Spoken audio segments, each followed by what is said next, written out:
r/AskReddit. Redditor who whacked a person for self-defense, how is your life now, /. Few years ago, 5 guys broke into my house.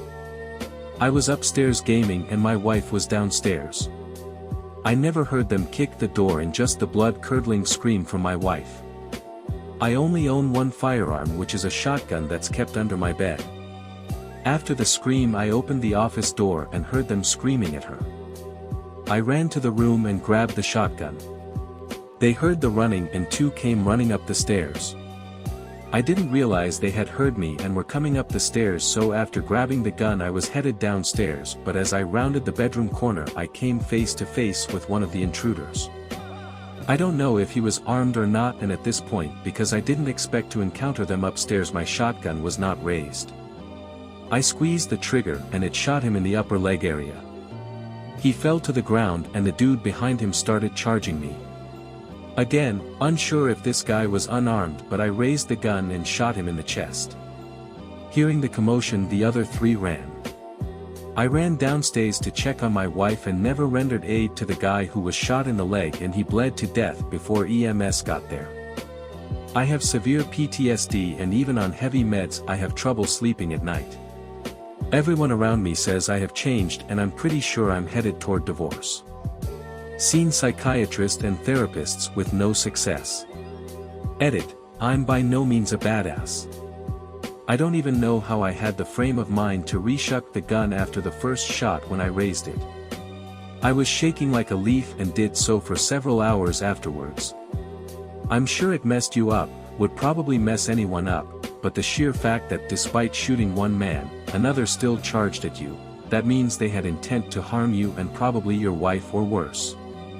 Sadly, the intruders made the choice to break and enter, and Christ, there were more than 2, and that right there left you in a situation that you had few options. I've seen similar situations where only 2 intruders broke into a house to burglarize it while residents were home. And the residents did everything they asked and they were still killed. So yeah, it's scarring to take a life, but you literally had no choice. Plus, if these guys didn't die from the wounds, they could have easily come back to finish the job. You proved your worth. I can't even kill a freaking bug without feeling awful for a whole day, but you best believe I wouldn't hesitate to kill someone entering my home. You might not ever forgive yourself, you might not get over it, but I promise it's better than what those guys would have done to you and your wife. Yeah, the fact that the second guy didn't turn around immediately when he saw you had a gun and were willing to use it means to me that if the second guy didn't get stopped, it's likely your wife would have been sexually assaulted and possibly your entire family would have been killed. Seeing a shotgun take down a friend would trigger any sane person's flight response in that situation. It was more than petty theft. I was working in a bar in 2014 when 5 men jumped over the counter and started beating me and another member of staff in an attempt to get away with the registers, 4 ran away empty-handed while another laid motionless on the ground. It was only during my interview at the police station that I found out I had shoved one of the attackers during the scuffle and didn't realize he'd hit his head on the counter on the way down.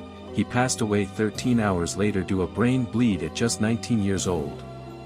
Sometimes I think about his family. Sometimes I have nightmares of seeing him again, but mostly my life goes on as normal. There's some overnight cashier you'll never meet, who you've saved from meeting this guy at 20, 21, 22. You may have saved a life. This needs to be upvoted a lot. Killing someone, even accidentally, is a terrible burden on the psyche, and it should be, but the decent people you saved in the process are a thick silver lining. Not self-defense, but I was in a fatal car wreck and killed a driver.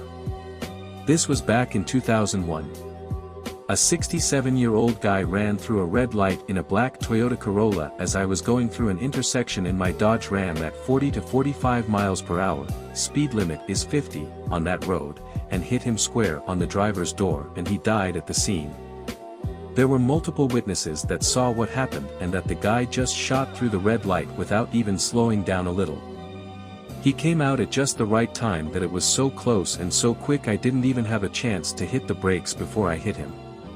I went to therapy for years because of that accident and I still have nightmares about it sometimes.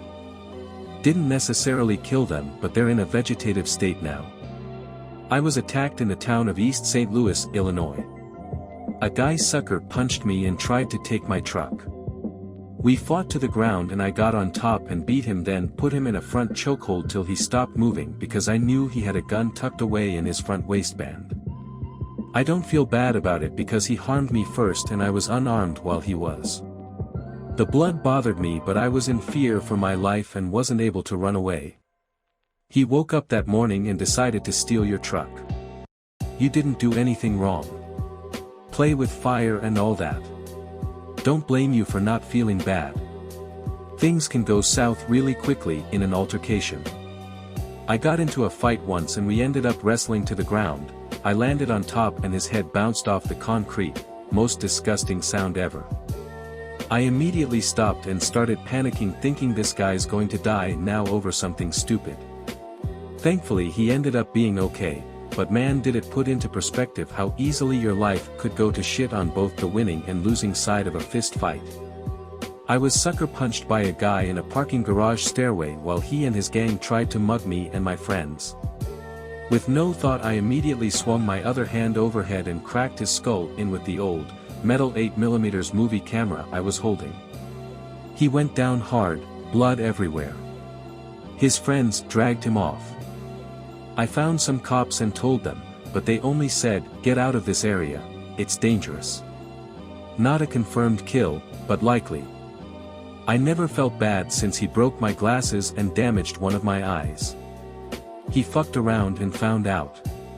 Before we go further, please press the red subscribe button below if you're enjoying this so far. I never killed the man, however. When I was getting jumped I grabbed the guy's balls so hard everyone stopped fighting me and he screamed bloody murder. So I may have killed his genetic line. I'm cool with it. Last year a guy tried to break into my home while I was making lunch. I keep a rifle in my closet, so I loaded it and shot him when he broke the glass on the door. My anxiety got a lot worse as a result of it, honestly. Got a better door without windows. Installed contact sensors on all entry points. I put a motion detector and camera outside. None of it really helps, I still have to get up and check every time I hear something outside. I had someone try to break into my house in the middle of the night once, and I screamed in the most deep and angry voice I could muster up and he ran away. I couldn't go to bed for a long time after that and eventually started drinking just to fall asleep. It was years before it went away. This happened to me too. 2 people broke into my house while I was on maternity leave. I was home alone with the baby. I just hollered as loud as I could and they ran away. For some reason, it didn't affect me as deeply as it did you. I think it was because a neighbor, who didn't know I was home, called the police when he saw them snooping around. The police were there practically before the break-in was over and caught one of them immediately. The other got arrested a few days later. They were kids, 17 and 18 years old. Honestly, I think they were just looking for an empty warm house to smoke weed in. They both had it on them. I think I was more hurt by the police officer who tore into me afterwards, saying I should have just left the house. "Sorry ma'am, I was half asleep with a baby hanging off my boob, give me a whole break." I didn't, but my dad killed a home invader in our living room. I remember him being slightly bothered about it until the father of the guy he killed told him he would have done the same to protect his family. It was really never talked about again. We did sell that house about 2 months later, though. Honestly, big W to the father of the invader for being understanding about it. Even if it does pain him to lose his kid. It would break my heart not only to lose a child, but for the person that had to rightfully do it in order to protect their family. Sad story all the way around. Had a guy I served with tell me he folded a guy on his front porch with a 12 gauge to the stomach when he was 12 cause the dude was trying to break in.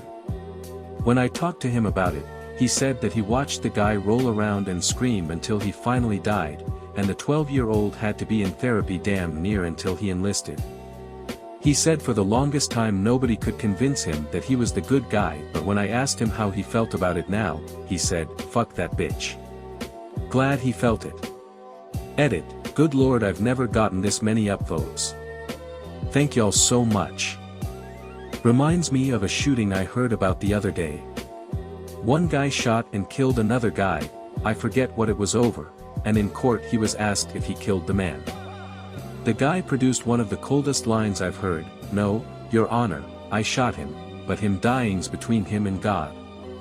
I had came home late from work one night, had to run a store 5 hours away for a week, my wife and oldest son were already asleep. I started to walk on my back porch and thought I heard my driveway gate but couldn't see anything. Walked in and greeted the dogs and my youngest son who was playing Xbox.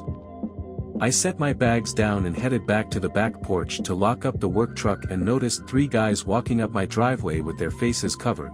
I ran back, grabbed the youngest and literally opened my bedroom door, tossed him in and yelled for my wife to call the cops. I grabbed a pistol and proceeded toward our kitchen, and before I could round the corner the dogs were barking and rear door from the porch to kitchen opened. I heard the one guy yell, "Shoot the fucking dog," and heard a pop. I made the turn and emptied 20 rounds out. I hit all 3 of them, killing 2.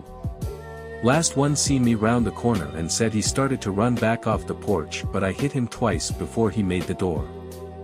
My oldest son came down and I made him go into the room with my wife and youngest son.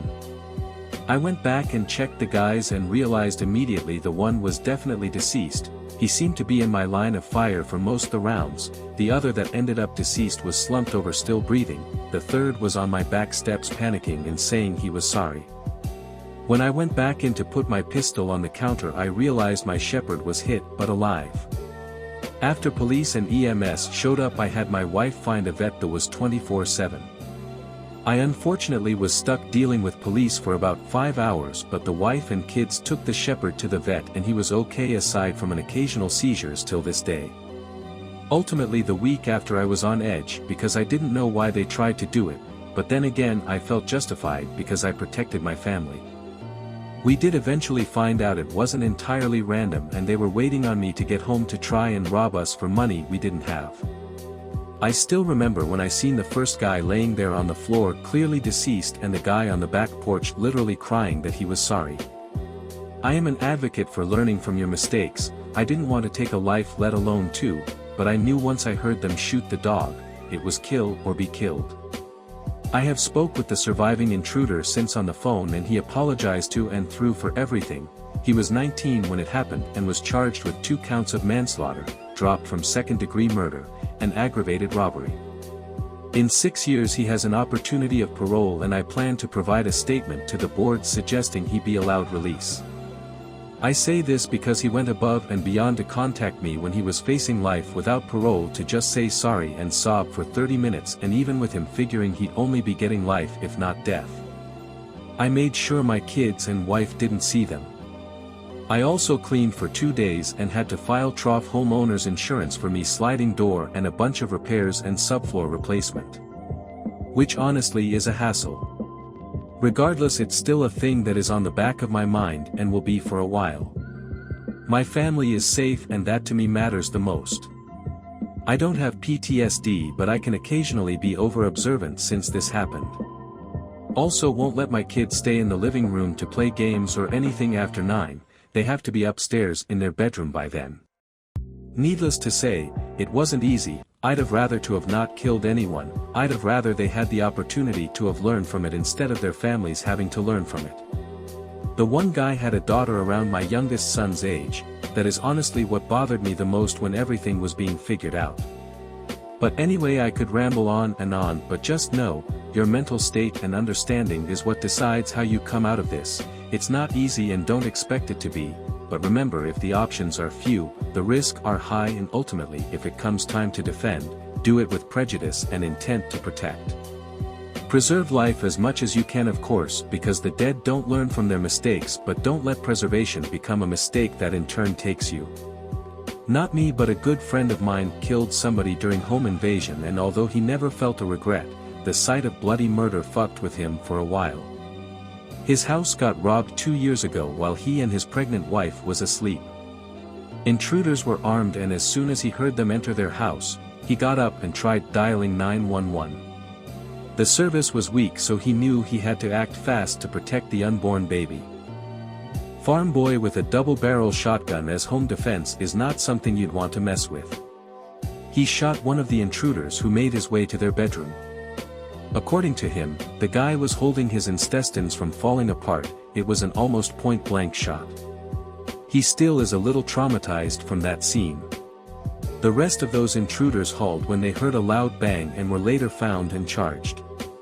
No charges were brought up against my friend. Edit, typo.